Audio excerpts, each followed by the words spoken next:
Hello and welcome to another episode of IV Backed. I am Austin Harrison and I run this show. This show is a show about campaign pages for crowdfunded board games.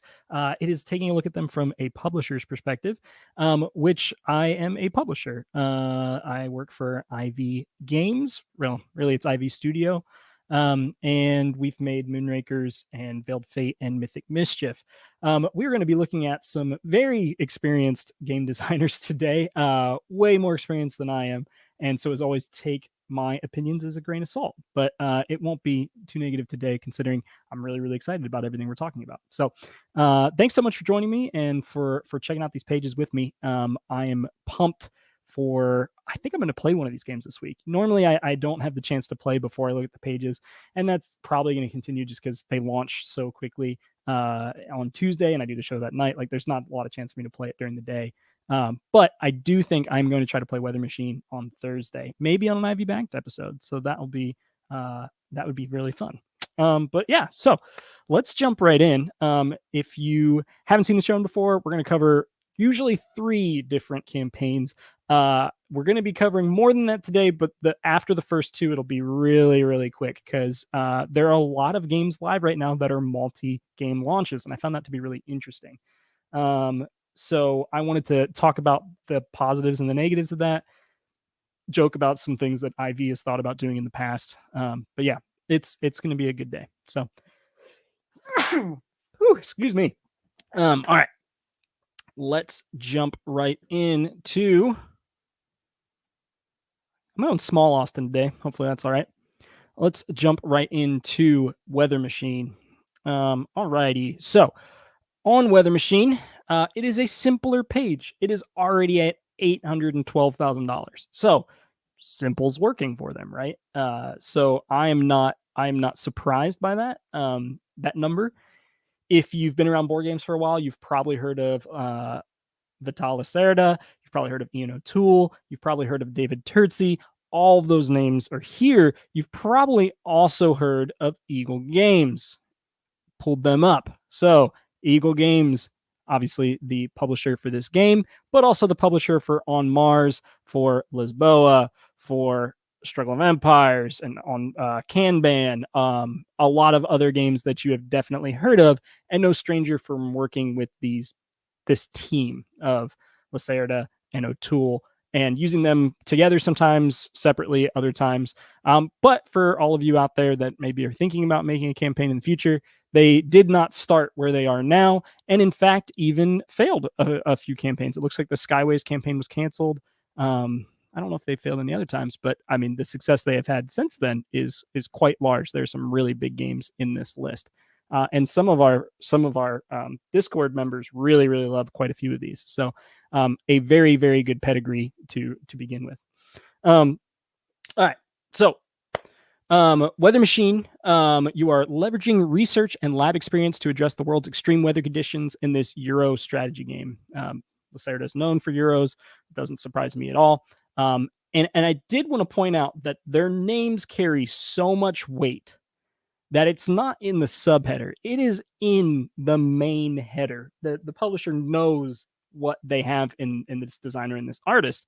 They have such a following that having them in the name is going to help them so much that it needs to be the main thing up there in equal importance to the name of the game.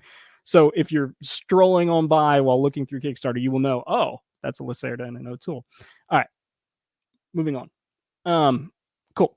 So I said it was a simpler page, and it definitely is. This is a very simple what's in the box layout, really showing you the components. There's not a bunch of art behind it. That's just the box art, which the box art is fantastic in my opinion. I found it to be really intriguing. I wish it was bigger here because I'd love to see more of the box art, but I do find it to be really, really awesome. So, it's a nice work. Game overview. Right away, there's a ton of text, and this is kind of just giving you a little bit of the backstory. I'm not going to read it. Thank goodness there is some art here. You've got, the professor. You've got some of the cards, which I think is really neat to include the cards while you're talking about just the, the theme of the game, you're actually showing some of the cards and getting some intrigue there as well. But I'm really glad they included art in this. Otherwise, it just would have been this huge wall of text, which is sometimes off-putting for people coming to a page.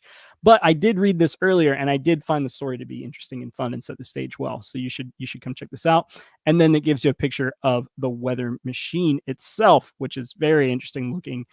Has a bunch of cogs and a bunch of other cool things going on. So it's definitely a neat art style and a neat board.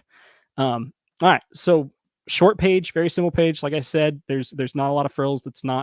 It's not going to look like a lot of other pages that are funding at 800,000. And I think that they're building upon their past success without necessarily telling you that, right? Like the names are big enough to where they're building on that success without saying, hey, we made X game, X game, X game, and X game. It's like people just know the names at this point, which is a great position to be in. I would love to be in that position someday. I don't think that will ever happen. No one's like, oh yeah, Moonrakers was designed by Zach Dixon, Austin Harrison, Max Anderson. There's like Moonrakers was Ivy Studio, and that's how we've decided to market the games, and I think that that's fine too, because hopefully we can build just as much as Eagle has, because Eagle's done a great job on that as well, that reputation. So you have a lot of past reputation that's really pushing into this campaign. Pledge levels. Weather Machine includes the solitaire mode, the stretch goals, and the game itself. And then it shows that there's a German, I believe Japanese, and a US English mode here, or a version here. 139 is a signed copy. So you're basically doing $10 for a signed copy, but it has like a hand signed numbered decal thing, which actually looks pretty cool. It's the box art. And it's by Lacerda himself. I do believe that is a limited and is already gone. Yeah, it was 500 limited versions of that, that's a lot. He's going to be signing a lot of games, so that'll be a whole bunch of hand cramps. Hopefully not, but it might be. And then there was something on here that I thought was really, really interesting. The express copy, limited number express copy. All right, it includes the solitaire, the stretch goals, the hand signed decal, which is everything that's up here in the side copy, and express shipping fulfills first, USA only. And I was like, what is this? How are they doing that? Like, what's the plan on that? Are these the sample copies and they've already had them made? Because there was the what was that Archangel game called? Deliverance. Deliverance had prototype games that he actually sold as a part of the campaign. It was like the big Archangel pledge. And I was like, is this prototypes that they had made by the publisher or by the manufacturer ahead of time for like, for like press copies, and they had extras? Is this the actual production copy, and how are they doing it? So I scrubbed the page trying to figure out where it was. Of course, it was in the actual pledge level description itself. I kind of wish it was on the page, just so I would probably found it that way a little easier. But overall, is an interesting concept, and I want to hear what you guys think about it, because Dane right away. I don't know how I feel about paying something more to get something sooner. True, and it's not just a little bit more. I believe the only difference is you're getting it sooner for $110. And it's not that much sooner. I scrubbed the whole page and I didn't find it, and then I found it here. It is the express copy, US only. So available only to backers with a shipping address within the United States. These copies will be shipped via air freight and will be fulfilled roughly 1 month prior to the fulfillment of the other pledges in this campaign. The shipping fee is included in this pledge level. So walk back what I said about it being $110 more. It is less than that. It's probably more like 90 more. And it's the English language edition. Also includes hand signed, hand numbered. Again, shipping for any add-ons will still be charged in the campaign. So not only is it coming early, it's coming alone. Any of the add-ons you buy are shipped separately and charged for shipping separately. All right. It says here that the estimated delivery is November 2022. Roughly 1 month prior to fulfillment of the other pledges in this campaign. These also say November 2022. So that was one thing that I was hoping would show different. But a month, you're paying $90 for it to have a month sooner. So I was just like, man, the only thing I can think of is that it's someone that wants to have the jump. They want to have basically a press copy without having a press copy so they can put it on their channel and get a bunch of views. But I don't know that that is something that happens. Like, just having the game early isn't going to get you tons of views, because there are people that already are going to have a press copy of this, right? Like, I've seen several videos of this from people like Before You Play. Monique and Naveen are amazing. I love them. So I just found it to be an interesting idea. And I think anything is worthy of being tried. I am not against trying this. I just am surprised. I'm just surprised at how much it costs. Now, the way they're doing it is air freight. Walking that back to Moonrakers. Moonrakers and Veiled Fate, because Veiled Fate and Moonrakers were both behind schedule due to pandemic stuff, we were like, okay, how can we get them here faster? Let's look at air freight as an option. Air freight was going to be $580,000 to air freight our stuff. So air freight is extremely expensive. It makes sense that air freighting 120 games is going to cost what they're charging you extra. But I feel like it would only make sense if it was getting you the game 3 to 6 months early. Like that's where it's like, all right, I really want to play this game. I want to have it now. It's worth it to me to pay $90 if I have a bunch of disposable income to play this game for the next 6 months earlier than what I would have had. But 1 month, it's just like, we can wait 1 month. We have a bunch of other games. We can wait 1 month. But I don't think they could do it sooner than that. It's interesting to me. I want to see if it's successful. I mean, they only have 34 left of 120. So people did it. They tried it and it's working. They're selling it. So I don't think it was a bad thing. I do see some people in chat talking about how this is more like video game practices, like you get an early beta if you pre-order or whatever. Then Dane says, I don't want this to be a trend. Money says, I mean, it will take a month just to learn the rules. It is a Euro style game, so maybe. And yeah, I don't know how I feel about it. I think it's a cool idea to try it to see if it's worth it to people. I mean, publishers need to find new ways to provide value and thus make more income if they're providing value. So I think it's an interesting practice. But I wanted to point it out and see what you guys thought. Guys, y'all, guys and girls, y'all, guys and everyone. Y'all is just better. I'm going to say y'all from now on. All right. Moving on. Pledge levels. Done. What's in the box? All right. What's in the box? This is a pretty standard section. The thing that I like about it is these books. I love these book meeples. I really want to hear what you guys think now, because these look so cool to me, and they're used really cool and nested in the boards. Dang it, that's farther down the page. We're going to come back to that because they look amazing nested in the boards. Really, really great. And then they have these really nice machine parts, which you can turn into metal, which I obviously like, especially if they're doing, spinnies and stuff. So that's fun. I mentioned David Turtsey earlier. Solitaire game, The Saboteurs by David Turtsey, adds these parts to the game. It's included in every pledge so far as I can tell. So cool. Stretch goals.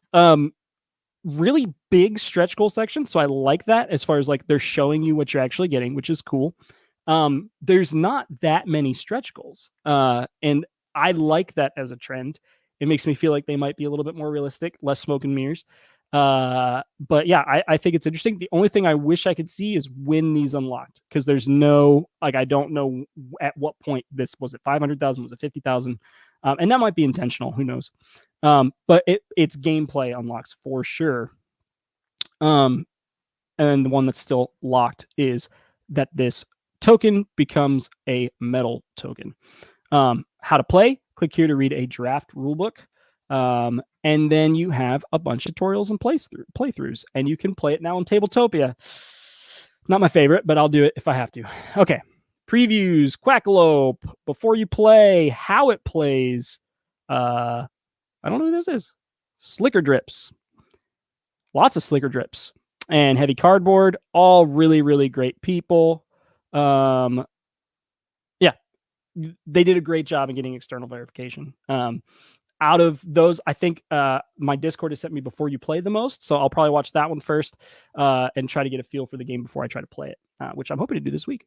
All right. International versions, they have a bunch there. I'm going to skip that. They have a bunch of notes to a bunch of different things. There are the cogs, which looked really great. Oh, where did I show you the? I don't think I did.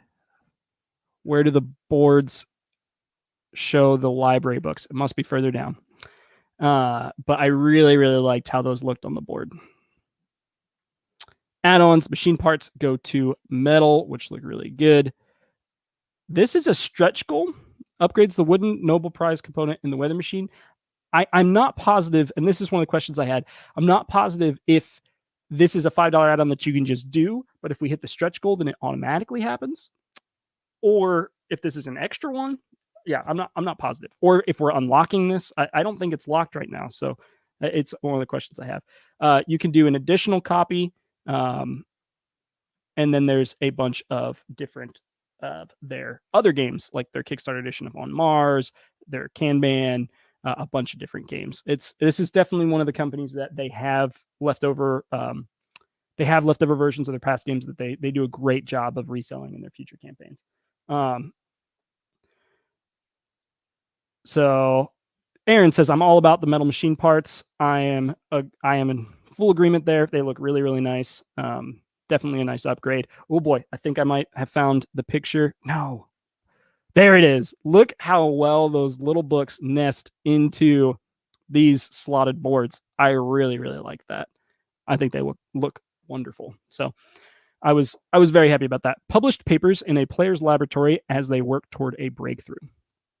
I don't know, just fun tokens. I love custom stuff, custom tokens like that. All those are good.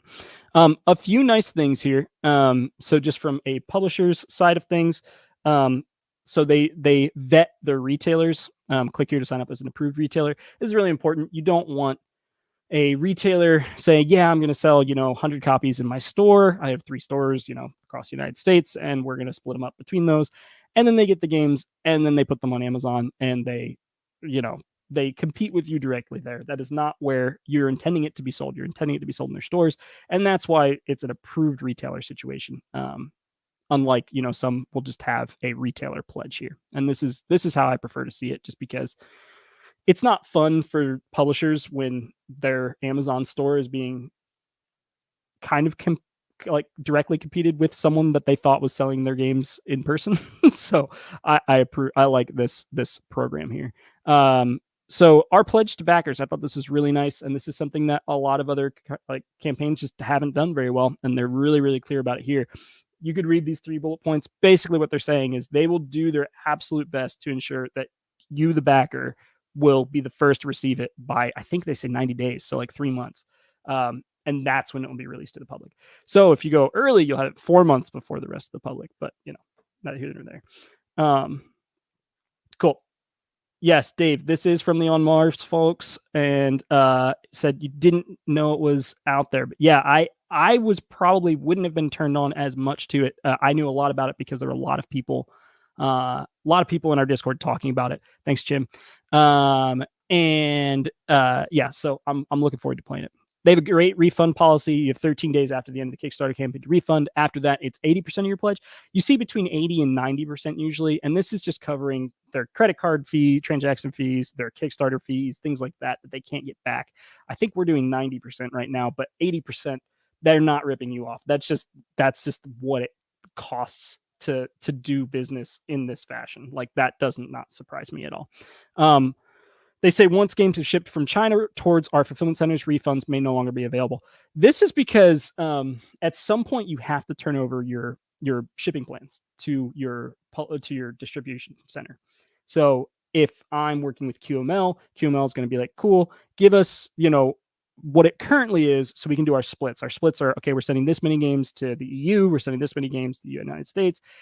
And then right before you deliver, you're sending your final addresses, your final order numbers, your final everything, because you have like percentage gaps of like, okay, we sent 100 of this game to the EU. We'd only had 85, we'd only had 85 orders, but just in case that flexes a little bit, we'll be able to handle that. So it's definitely something that once you send those final addresses, it's really annoying to then go back to QML and be like, hey, actually canceled this one pledge out of the 1,000 I sent you, or in their case, 8,000 I sent you. So that's why that's locking there. That's not them being, nefarious. Any purchases made in the pledge manager are also subject to this refund policy. That's great. All right. The team behind this game, big names, very, very good names. And then a lot of playtesting. This is always a really good sign in a game when there's this much playtesters. And then they also have a really great solo playtesting section here, which I thought was really cool. Shipping and fulfillment. It is expensive game to ship. It's 9.25 pounds basically. That is very heavy. Moonrakers is not a light game, and it is 5.5 pounds. So this is a hefty game. So if you're like, wow, that shipping's more than this other Kickstarter I bought, weight really does matter. And it happens. They are charging that to the UK. I don't think they are charging that to the EU. Is that right? I actually don't see anything about that. So maybe that's just a holdover from when it was only active in the UK and the EU and they didn't update it, or it's possible that they're only charging it to UK. Yeah, interesting. I wonder about that. That would be a question I have for the comment section as well. Cool. Overall, very well presented page. It is a simpler page, but once again, 813K. It didn't need to be a complicated page. They didn't need to do deep dives and do big splashy art and really sell you on the game. They're selling you on the game based on their past work and their names. And as long as the games continue to be good, which so far they have been, that will continue. People will continue supporting it. And so this is a great example of an established company making a very nice campaign page. I'm not knocking the campaign page. I think it's great. It is just not very huge and flashy. A lot of times this bar on the side is a lot smaller because the pages are a lot longer. And sometimes short pages are nice, right? I think the one thing that's kind of up in the air is whether that quick express copy was something that people are going to want. And if people don't want it, they won't do it next time. So I don't think it was a weird thing to try. But our chat did not like it. Definitely. So, all right. Dave says, I was actually shocked by how heavy Role Player Adventures was when it showed up. I'm genuinely thankful they didn't have to revise their shipping charges.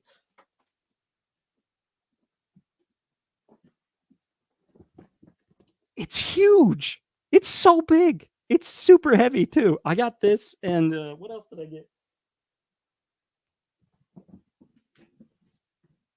I got this and Hadrian's Wall on the same day, and Hadrian's Wall is like deceptively heavy. It looks small, but it's beefy. So I agree with you, Dave.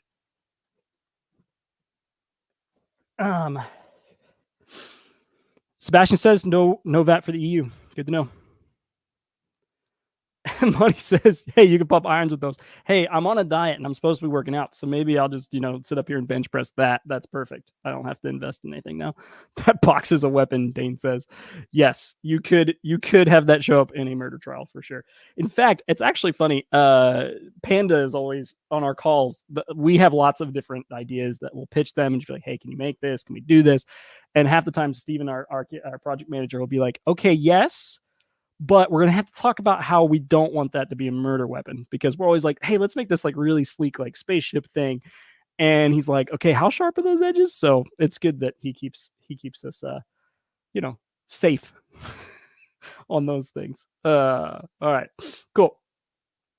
Moving on to Call to Adventure. I have played Call to Adventure. It's a great game. I really enjoyed it. Thanks, Bobby, for teaching me if you're out there. I'm very jealous because they have done two of my favorite franchises, just worlds. They have done Brandon Sanderson's Stormlight, and they have also done the Breath of the Wind. Is that what it's called? Excuse me while I look. Name of the Wind. Thank you. Call to Adventure, Name of the Wind, which is, of course, the unfinished series that I love so much by Patrick Rothfuss, which he really needs to do that third book. If you're watching this, Patrick, get to work. Stop watching this. It's been like 10 years. I don't know if he's ever going to make it. All right. Continuing on, though. 190,000. This just launched today. Weather Machine did not launch today. I want to be clear on that. That launched last week. I just didn't have a chance to cover it because it was on Wednesday. It was a weird launch day. All right, Call to Adventure, already almost to 200K. Definitely expected to be there today. There's some things I really, really like about this campaign. Right away, Brotherwise. Let's talk about Brotherwise real fast. 6 created, 73 backed. Let's look at those 6 created really quick. They have Overlord. They have other Call to Adventure with the Name of the Wind, and then a bunch of other Boss Monster stuff. So you've probably heard of Boss Monster, very well loved game. Their most recent campaign for it had 11,000, more than 11,000 backers, which is huge. And their last Call to Adventure, featuring Name of the Wind, had 11,000 backers. So this definitely could go substantially higher than what it is right now, where they are at 3,000 backers. So I think this will grow pretty consistently over the next few weeks. Oh, 2 weeks. It's only a 16-day campaign. Short campaign. All right, moving on. The artwork is wonderful. It is not new artwork. It is classic adventure fantasy artwork, right? But that being said, I really, really like it. So I'm a fan. They have these wonderful tokens in the game. If you haven't played with the game, it looks like we've got more of those. And then overall, they've done just a really good job of resting on their laurels, which is something that we talk about. I've probably said laurels way too many times on the show, and everyone hates me. But in 2018, we over 10,000 Kickstarter backers helped create the original hero crafting card game Call to Adventure. Now we're going back to our roots, inspired by the kind of dungeon crawling high fantasy that made us fall in love with RPGs and board games. It's time to choose your path, claim your destiny, and discover your epic origins. Begin your story with heritage and origin cards. Choose your class and spend XP to level up and face adversary. Face the adversary. Am I saying that wrong? Sounds wrong. And fulfill your destiny. All right. So I'm going to skip over this stuff and not go too much in how to play the game. I'm tempted to, because I actually do know how to play this game. But this is just giving you a look at some of the new cards and some of the things that you can do, some new mechanics. So I like that. Day one bonus to thank you all supporting this campaign during its first 24 hours. All day one backers will receive a bonus card. Heed the call. So, hey, we get a free card for backing now. Go do it. Pledge levels. All right. I have one nitpick. I'm sorry, Brother Wise. I skipped past this down to here because I was like, well, I definitely want this absolutely baller book magnetic case, right? This thing is beautiful. It has a wonderful insert. I was like, I am 100% getting that. And I was like, oh, it's only $60. That's not bad. Deluxe game, custom cards. I was like, it doesn't say, oh, it has the book style magnetic class box. Sweet. Complete with 250 custom cards. This is perfect. I've got it. I'm going to easy back at $60. Then I was like, well, I should look at the rest of the page just because I need to.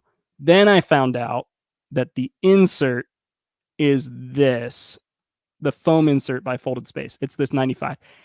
They didn't even do a bad job, because obviously if you start at the top here, it's like, this is the adventure, this is the hero, this is the epic hero. But I started here and was like, oh yeah, this is great. I'm getting this for $60. I think it's just ingrained in me that the pledge level starts at the top and then the stuff is under it. And so I'm absolutely nitpicking here. 99% of the people that looked at this page did not get confused, but I did. So I was sad when I was like, oh, I actually have to spend $95, which then I instantly went and did. So it's not like it stopped me from backing.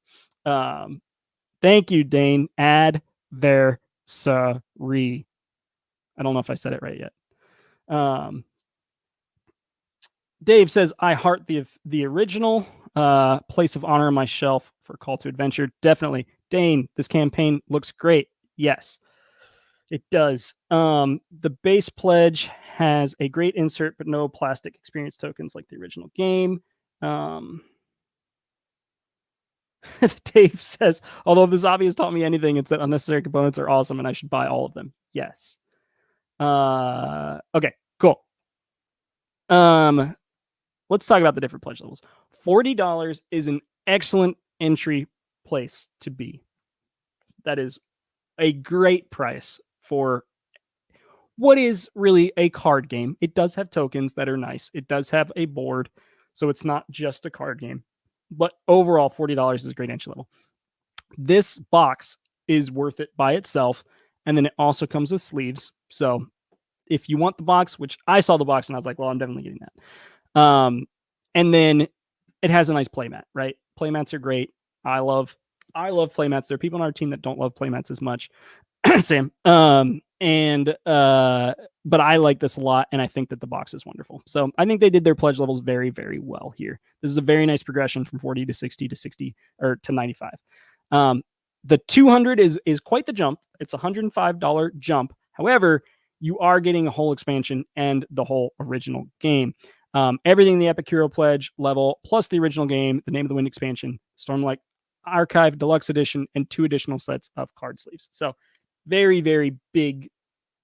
It's a big order here. I want you to remember this pledge level, the $200 pledge level, 2 big games and 1 smaller game, because we're going to talk about it later. Okay. How to play. They do a really good job of talking about how to play the game. If you've played the game, I feel like I might have skipped over this if I was just looking at it to peruse versus to understand. But they do a great job of talking about how you actually play the game. However, I was kind of disappointed because I'm like, well, what's different, right? When I got to this point, I was like, what's different about the game? And I was like, well, I guess I could learn to play, but I'm not actually sure if I'm learning to play the new game or the old game. And then the rule book, I could go and look at the rule book and learn what's new probably by reading the whole rule book, but I don't want to do that. But then I got to this section, this what's new section, and this is a wonderful section. It's fantastic. You don't need to have played the original Call to Adventures to enjoy Epic Origins, but if you have, here's what's new about this set. Heritage cards allow you to play a classic fantasy races with powers that trigger when the rune is rolled. So you've got gnomes and elves and half elves and maybe half gnomes, maybe half elf, half gnomes. I don't actually know if those cards are in the game. They're probably not. Class cards give you new powers when you spend XP to level up. So you're getting basically you're able to upgrade cards as you go by putting chits on them. And unlock cards in an all new multi-session solo / co-op campaign. This is great that this is here. It should be higher. So like nitpicky again, like this is when I was like, oh, I actually need this versus then it just being an upgrade on the first game. This was like, okay, yeah, I want to play a co-op campaign with my wife of this game. So I'm really excited. I haven't been able to play my Stormlight Archive version with her because I don't want to spoil the books for her because I'm going to make her read them at some point. It probably wouldn't spoil anything, but if you're well, I almost spoiled something. If character X is flying around in a picture, it's like, wow, he's going to fly later in the books. That was a close one. Okay, moving on. Double-sided adversary. Hey, I said it. Cards present an evolving threat. I think having those are really cool. Includes a 5e compatible conversion guide and a bonus TTRPG content. Y'all, I love RPGs. I love DMing. I love playing. So this is wonderful and a great, great thing to like. I know there are people, and I have heard of it being done, that play Call to Adventure before they start a new campaign, and then they play the character that they crafted in Call to Adventure. How cool is that? That is awesome. It's a really, really neat thing, and they've lent into it with the character sheet. So wonderful. All right. Critical acclaim. Resting on their laurels again. They did it really, really well up top, but they didn't take up too much space with it. Now down here, we get it again. Best Games of 2019, Tabletop Gaming Awards 2021, Seal of Excellence, Seal of Approval. These are really, really good. I wonder if the Seal of Excellence was for the base game and the Seal of Approval was for the Stormlight, because I know for a fact that Tom loves Brandon Sanderson. So I'm curious at which one got which. We could probably look it up. I don't have time right now. Praise for the previous ones. There's going to be a bunch of things there. I'm going to skip that. And then what are people saying about Epic Origins? We got some nice quotes here. Quotes could have been, dispersed a little bit more throughout the page. Actually, now that I think about it, that's something that was missing from Weather Machine as well. Not something, they didn't have a ton of external verification via quotes. It was mostly during videos and things like that. Okay, I need to catch up on chat.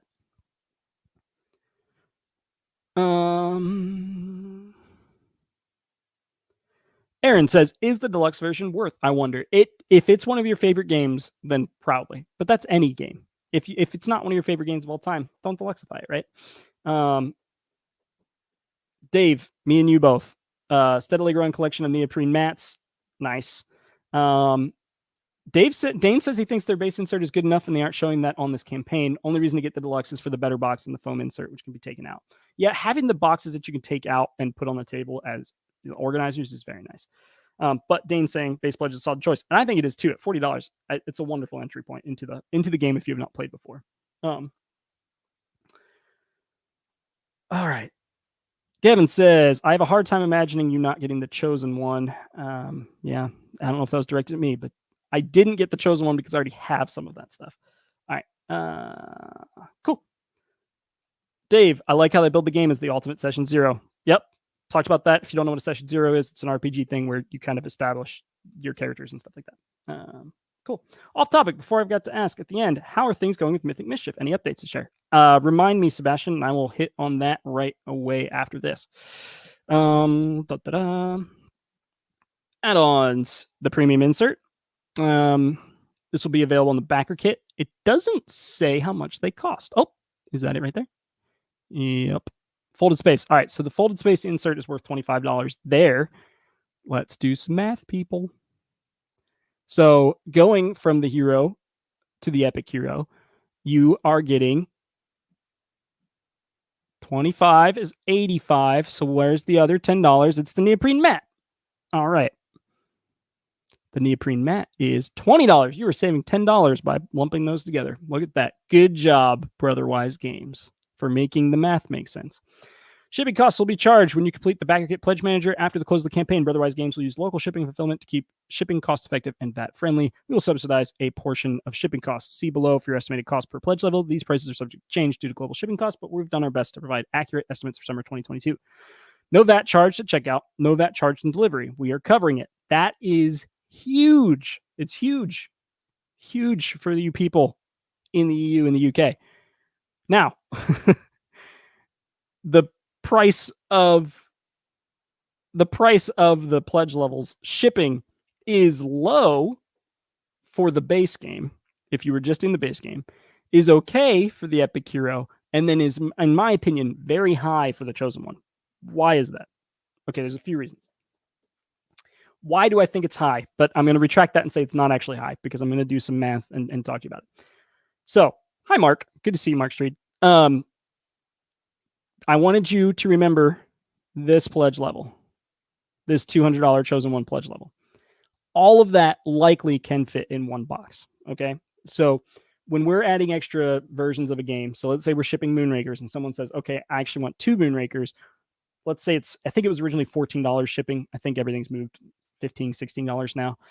We'll usually add $6 to that. So you go from, 16 to 22. We're going from 8 to 20. So we're going up $12, which makes sense. But the expansion is smaller, and then you got it's progressing to the point where $20 is a lot more than $8, and it isn't that much more content. So here's what I want to talk about. For the EU and stuff, you're paying that as a percentage of the overall cost. So that price, when it increases on that pledge level, you're up to $200. That could be $40 in VAT. If you're paying 20% of that, that means that pledge level is actually worth $160 to the publisher, just from the get-go. Not talking about any of the production costs, there's tons of costs. I'm not going to list them all. And so that is a huge reduction in that, but you are seeing that the chosen one, I think, is going to subsidize that slightly, just slightly, by having a little bit of cushion there, because it's so much bigger that they needed to increase the price there to help cover some of the VAT, is my opinion. Brotherwise might say, hey, Austin, you're totally wrong. That is not why that's that, and this is a different reason. That is my guess, and that's why I wanted to say at the beginning, take my opinion with a grain of salt. But going from 16 to 25 in the EU is a $9 increase, it's a lot. But if you're going from, $100 or $95 here to $200 here, you're really going to eat it on the VAT, which is not fun. All right. Thought you might find that interesting. Who knows? Who knows if you did or not? Dane says, in a nutshell, I think any of the pledges are great, but if they showcase the insert for the base, there would be probably less pledges for the premium insert. Might be why they're not showing the base insert. Hey, people need to make money in this weird time. I'm not knocking them for it. And the premium insert looks great. So if the people that buy it are happy with it, I think it's great. But yes, the insert in the base game is not bad. The game that I have is not bad. Jonathan, hopefully I'm right? If I'm wrong, then you're just going to have a lot of useless information. But that's my guess. Okay, retailer pledge level. You must be a brick and mortar retailer with shipping address in the US. You may only purchase one complete carton of 5 deluxe edition games. All stretch goals will be included with your 5 copies of the game. The pledge level amount is set at 50% off of MSRP. Otherwise, will cover shipping. This is actually a great deal, but they're only giving you 5. It's a cap at 5. That's a low cap. So they're basically partnering with retailers, not necessarily out of the goodness of their heart, but 50% off MSRP plus shipping is a huge discount. So they support their local friendly game store. So that's nice of them. Okay. Cool. That is Call to Adventure. I'm very excited about it. Don't know if you can tell. Obviously, Brotherwise is interested in similar things than I am with the authors that they seek out partnerships with. So yeah, Weather Machine and Call to Adventure. Really excited for both of those. I am going to add on the, if I can, I imagine I can, I am going to add on the Name of the Wind because I don't have that one. I only have the Stormlight Archive one. But I don't know if I have the deluxe edition. I don't remember this cool box. I'm going to have to look at my copy that's over there somewhere. All right. Rambling at this point. Okay. Moving on. Oh, you can go back and watch it, Robert. It's fine. So the rest of the show, we are going to be running really, really quick through 4 active campaigns and then 1 bonus campaign that does not. Oh, 5 active campaigns. Oh, shoot. And then 1 bonus one that is just something that human affectation from the Discord brought to my attention. Or if you're Zach, his name is Human Affection.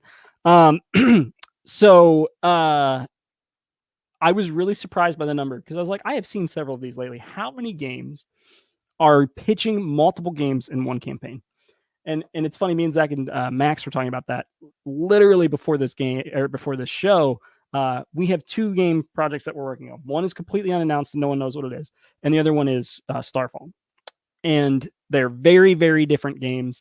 And we we really like both of them.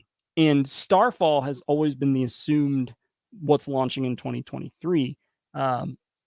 But we really, really like this other design that we're talking about too. So it's like, well, let's launch them at the same time. We'll launch one on Kickstarter and one on GameFound and just see which one does better. Which was obviously a joke. That sounds like a really bad idea. But there are a lot of companies that launch simultaneous games, right? Sometimes it's the same art, sometimes it's completely different art, sometimes they're related in theme, sometimes they're not. One of the best examples of it was the Dinosaur Island Rar and Write along with the Dinosaur Island game. I thought that was a very, very wonderful campaign. I thought they executed it really well. I think both games had their own voice, but they shared the art and shared the production timeline and everything. And it's a really good way to, in some ways, save money. So why? Let's talk about why a publisher might do a multi-game campaign. One, you can lump them together in production. And in some ways, you might even produce them as if they were the same game from the publisher, from the production company's eyes. So it helps you save money on the per unit cost if you could share, they're both using the same type of card, if they're using the same size box, if they're using whatever, you're going to lump all those components together and make your order larger. It does make it more expensive. It's not like it's, you're getting 2 games for the price of 1, but it does save you cost there. Second is on shipping. When you're shipping freight, you can ship them together. Maybe you'll take up a 40-foot container instead of a 20-foot container, or, maybe you save something that way rather than shipping them separately, 2 separate containers. Then just from a per unit cost, a per pledge profit. Let's talk about it that way. Per pledge profit. If I'm selling you one $40 game, that's wonderful if I sell 10,000 copies. But if I sell you, if I only am going to sell 5,000 games, then it's great if I can sell half those people on a $20 game on top of that. Or maybe I'm doing 3 similar sized games that would be $20 by themselves, but instead I'm making $60 on the campaign per person that's backing on average. You really do need to get above $50. A lot of people aim for $100 on that per pledge value because advertising is very expensive. So like to get a conversion, if it's costing you $20 or $10 or $5 or $1, that value of that pledge is going to affect how much you can spend on advertising, right?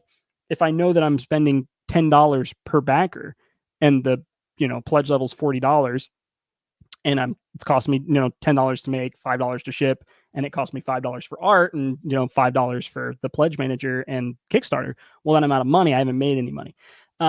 And so you really do find that when you can increase the pledge level, you're gaining a lot. All right, so those are positives. Cheaper production, cheaper shipping, higher pledge amount per backer. And I will say as well, cheaper advertising, because you're advertising for both, or you're able to combine advertising. You're getting traffic for one game, but they're now interested in the other game. There are some positives. Cool. Those are some positives. Negatives. It distracts one from the other, right? Like you might get in and see one that you really like and not like the other, and you're like, well, do I want like okay. There's a couple I'm thinking of that are similar art, and that art looks really good, but I might only be interested in one of those games. I just thought of another multi-game one that I haven't put on here, the solo mode one. I talked about it last week, very briefly. So there's 6 or more active multi-game campaigns right now. Anyway, sorry. Oh man, I lost my train of thought. Okay, so what if they're all really good art? It's this really nice package deal, and they have this really great box that holds all 3 games, but I'm really only interested in 2 of those games. Well, I might be like, I don't need to buy. I'm just not going to buy any of it because I'm not interested in all of it, right? Board gaming is a very completionist hobby. There are a lot of people that have just decided they don't want Moonrakers because they couldn't get the Kickstarter exclusive first encounter cards. And that's sad to me because I want them to have those cards, but we made a commitment to never sell them again. So one of those things. Mark, hey, Austin, I'm still waiting for my flat cap.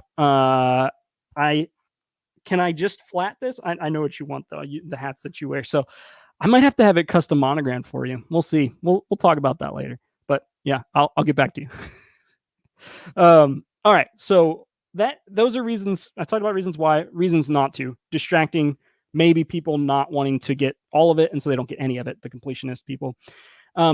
Third is just that it can be hard to integrate them well.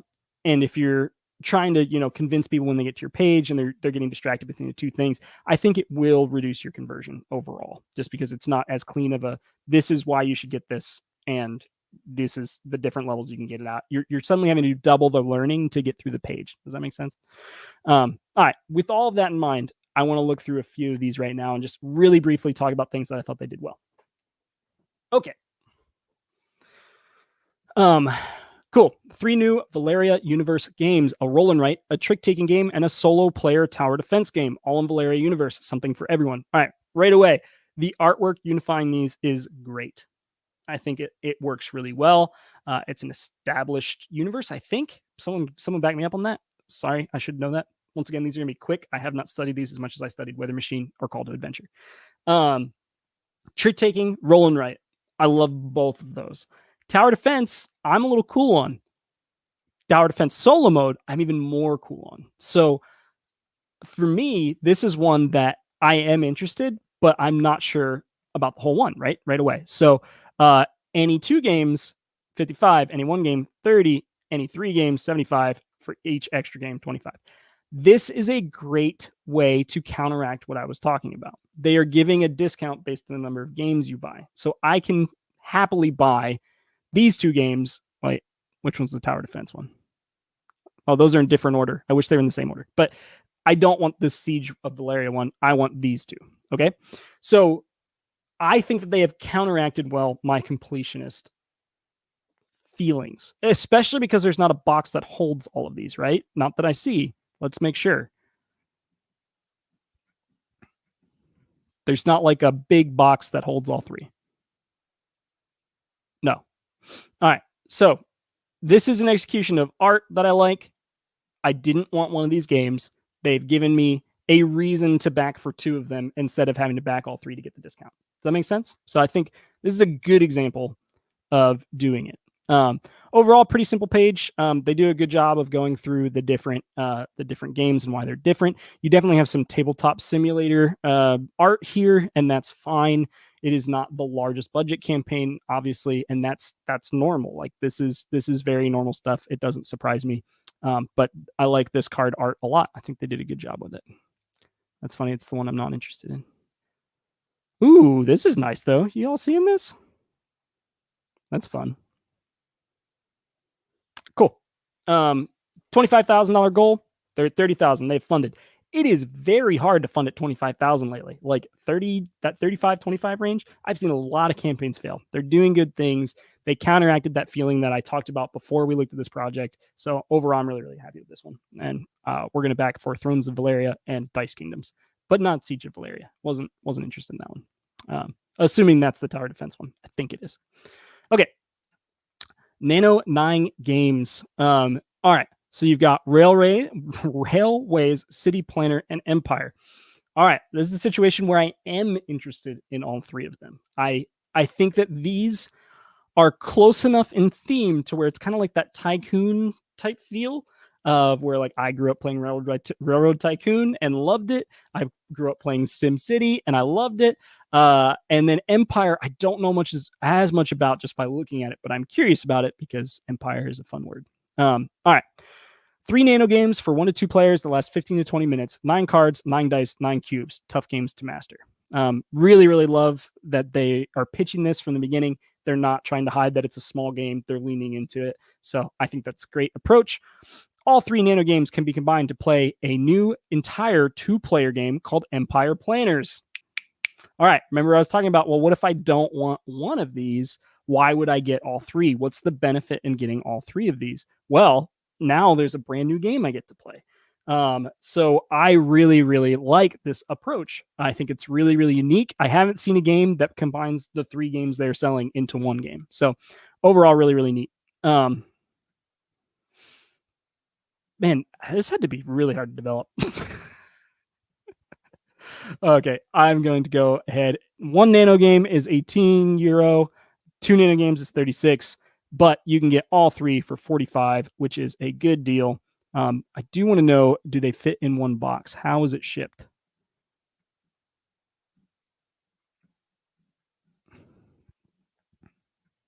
Okay, I'm not going to see this, I don't think. Oh. Nope.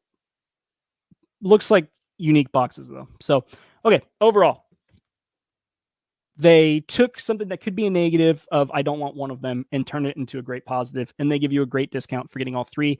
I would be really surprised if the numbers weren't really, really high for the all 3. 519, 15 backers for 2, 51 backers for 1, though. So there's a lot of train lovers out there. There are 51 train lovers that are like, I only want the train game. But yes, this is exactly what I was expecting to see of all 3 Nano Games. And honestly, it's possible that this 1 Nano Game crowd is the people that are going to upgrade in the Pledge Manager. They don't actually want just one. Oh, man.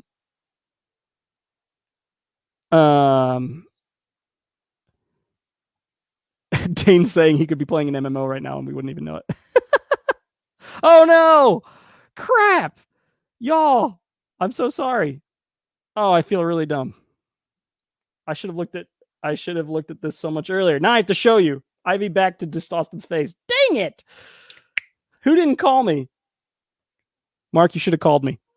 I'm just kidding. You shouldn't have. Okay, this is what I was talking about. The 2 ones that I really like. This is the first one I covered. 2 ones I really liked. The third one I wasn't as interested in, but they have this wonderful section here that shows me that I can still get a good discount on doing any 2 games, and there's not like a box that holds all 3 of them. So no.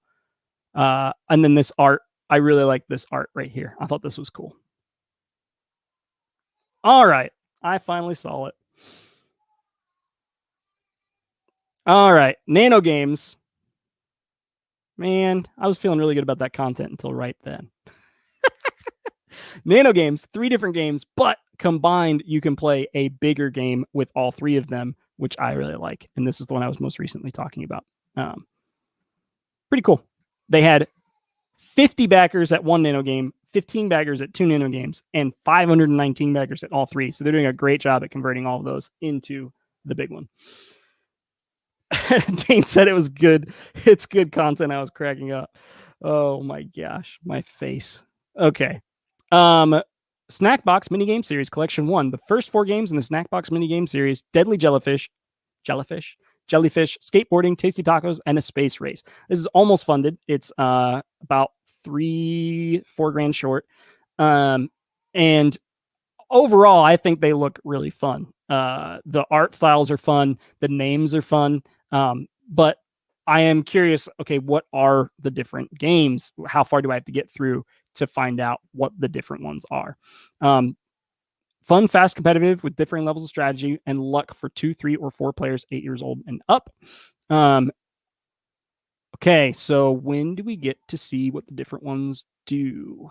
Okay, here.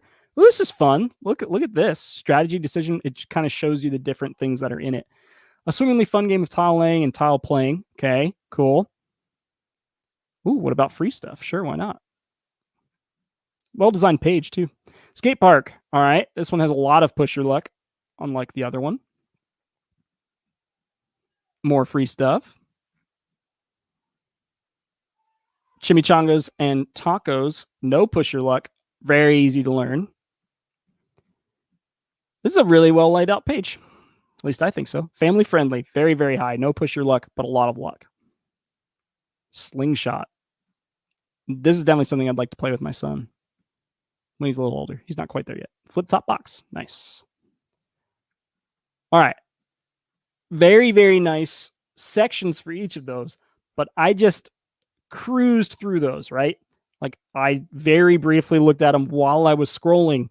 How much attention would I have to look at each of those if I was just perusing, if I wasn't actually here doing a show? And that's the question. How much time are you separating between those 4 games? Is it enough time? Are they going to be on the page enough time to actually can be convinced to buy? And that's hard. All right. So this is going to talk about the different savings. If you buy 2, it's $42. You buy 3, it's $57. If you buy all 4, it is $60, or all 4. And they have an early bird that's limited to 300 backers. Didn't see that on here before. Must be gone. Nope, they still got that. So if you're interested in all of them, there's still an early backer one that's cheaper. Retailers only 20x snack box minigames. Nice.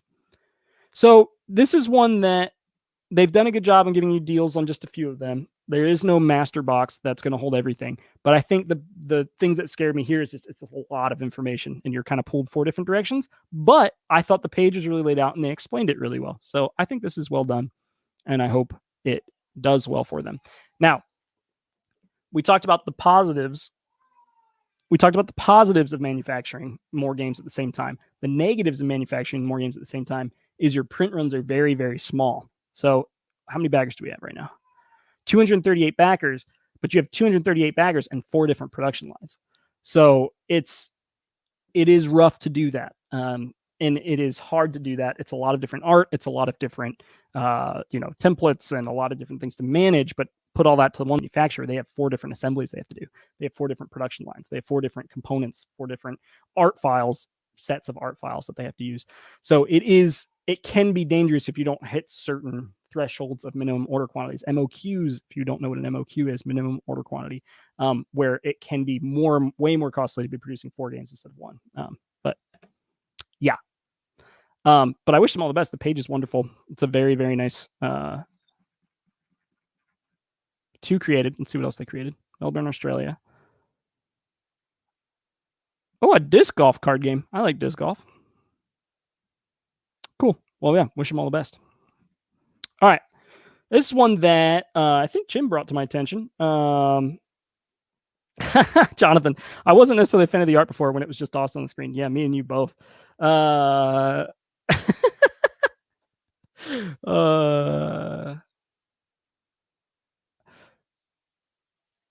right. Sammu-Ramat Derrocar ruled the Assyrian Empire as Queen Sammu-Ramat in the 9th century BCE. Through her advisors, you and your fellow gamers to co-op victory or assert yourself to the Argentinian presidency in the middle of a historical crisis. It's a very hard turn. It's just a very hard turn. The art styles are completely different. The gameplay looks completely different. One is co-op and one is just you winning, I think. It's just, they couldn't be more different. And I think that you either have to lean into them being similar. They're similar art styles. They're similar weights. They're similar types of games. They're similar sizes. These games don't even look the same size. One looks big and one looks small. Or you just have to lean into them being so different.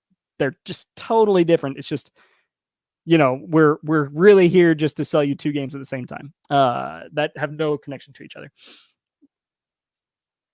So I don't know how I feel about this one. This one feels the most disjointed to me. However, if they're both great games, I hope, and I would expect them, if they're launching them both at the same time, they probably think that they're both equal. They have equal place in being funded. It's just an interesting choice to not let them have their own space and their own breathing. A co-op game about a female leader in the Assyrian Empire. So the whole beginning part is all for this Sammu-Ramat game. And then we switch to the Derrocar. I'm not even sure I'm saying that right. 5 Presidents Week. A historical or history-based card game about Argentina. As with Sammu-Ramat, Derrocar is a game set in a time of political turmoil. All right, that is how they're uniting them. I think that needs to be at the top. I think that needs to be in the very beginning, because it took me a while to figure out how are they combining these in their mind. Both games are political turmoil focused games. That is how they are trying to launch them simultaneously. But this subheader here, I'm going to read it again. Rule the Assyrian Empire as Queen Sammu-Ramat in the 9th century BCE. Through advisors, you and your fellow gamers co-opt victory, or assert yourself as the Argentinian president to the Argentinian presidency in the middle of a historical crisis. Is just it's too much of a hard turn for me. I would say, choose one or both of these, historical games set in political turmoil, something like that. Just to try to connect them a little bit before people dive into the page. They both look interesting, and they have very interesting themes.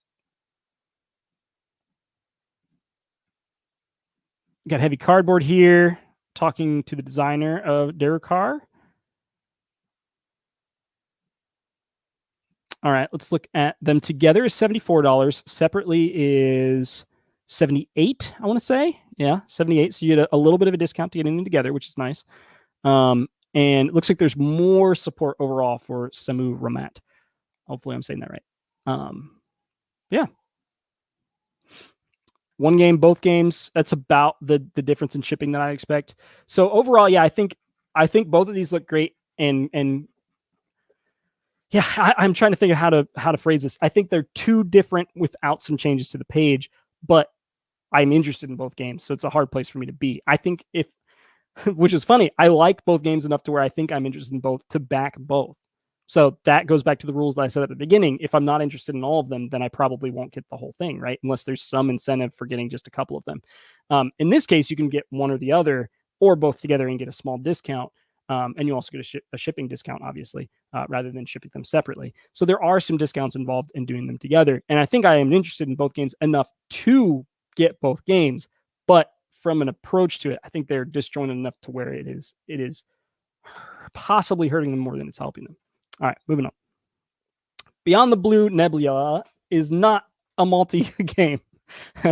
This is one I pledged earlier and I forgot about. I love sci-fi shipbuilders, and so apparently I just left this up instead of the game that I'm looking for, which is those solo mode ones that we were talking about, which is these, the Realm of Shadows. All right, 3 big solo games in small boxes, including a no table needed dungeon crawler. I already covered this, I think, but this is an example of a game or a page that I think does it really well. They tie it really well together with art and color. The color, especially, I talked about last time. I thought the colors were really, really nice. We have this very nice monotone, like focus color of the red here with the gray tones, the grayscale behind it with some black. And here you have it with the teal and the purple. But overall, I thought that the art style was really, really cool, and they were tied together by their lack of the other colors, which is a weird thing to say, but I really liked. For me, there was one of these that had 1 to 2 players. That's the one I'm the most interested in, just because I'm not a solo mode person. But honestly, this campaign page is not targeted at me. But I thought it was very cool. All right, print and play files. You can pledge for one. Actually, you can pledge for them all individually, or you can pledge for all 3 of them together. Is there a group box? I cannot remember. No, there's. No, there's not. Cool. Overall, this is a really nice campaign page, and if you don't know if you don't know Gabe, he does a lot of really good work for the industry, especially for people trying to launch through the Board Game Design Lab. So yeah. Tomer, hi, from Argentina, can confirm each of the events in Derrocar are accurate and bizarre at the same time. Oh, that's very cool. Huh. Robert says, yeah, a strange mix. I'm not sure whether they're launching simultaneously. I think they could change a few things and maybe pull it off. Like, we wanted to do games that were focused on politically tumultuous times in history. Great. Now I know how they're tied together at least. But that was in like plain text pretty far down the page. All right. Interesting. Sebastian, great point. So he's saying also in the comment section, you really need to segment your comments. As a backer, it could become a messy place. Yeah, what happens if people are super excited about one of your games, but then they have some problems with the other game? And so your comment section looks really negative when in reality, it's just one problem in one game when you have 3 different games that should be having their breathing space. So very interesting. I had not thought about that, Sebastian. Wonderful insight there. Cool. All right. That is 1, 2, 3, 4, 5, 6 different multi-game campaigns that are launched right now. Several of those funding, several of them not funding. KS comment section needs a revamp, in my opinion, Dane. GameFound 2, the way it's handled is a weird way to do it. Yeah, GameFound is closer with the tags, but it didn't always work out as I was hoping it would be. It should be more of a forum. Agreed. Yeah, I think most people think that the KS comment section is a little messed up, but yeah. Finally, one that I wanted to bring up, Human mentioned this one to me in Discord earlier. It's called Last Resort. It looks very fun. I have not taken a big look at this campaign. They're at 6,000 of 46,000. Unfortunately, that tells me it probably won't fund, and there wasn't enough following there from the beginning. But I think that they should keep the campaign going, get some more interest, talk to some previewers. I think they should ultimately cancel, even if they just barely got to $46,000. It's very, very hard to make money at a minimum funding goal, but I think they should try to relaunch it because it does look very interesting and fun. Overall, it is you're a space, you have a tourist, you have a resort, and you're trying to, I think, make the most money or something like that. But it looks really fun.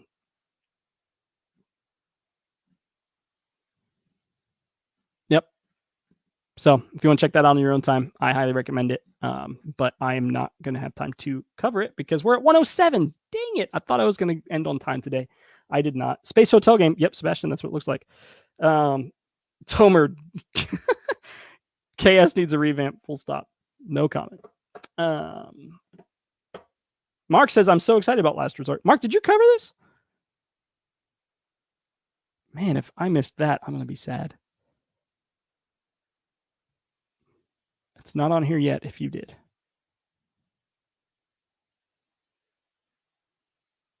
Well, Mark, text me about that. And let me know your thoughts on it because I'm also excited about it. I think it looks cool.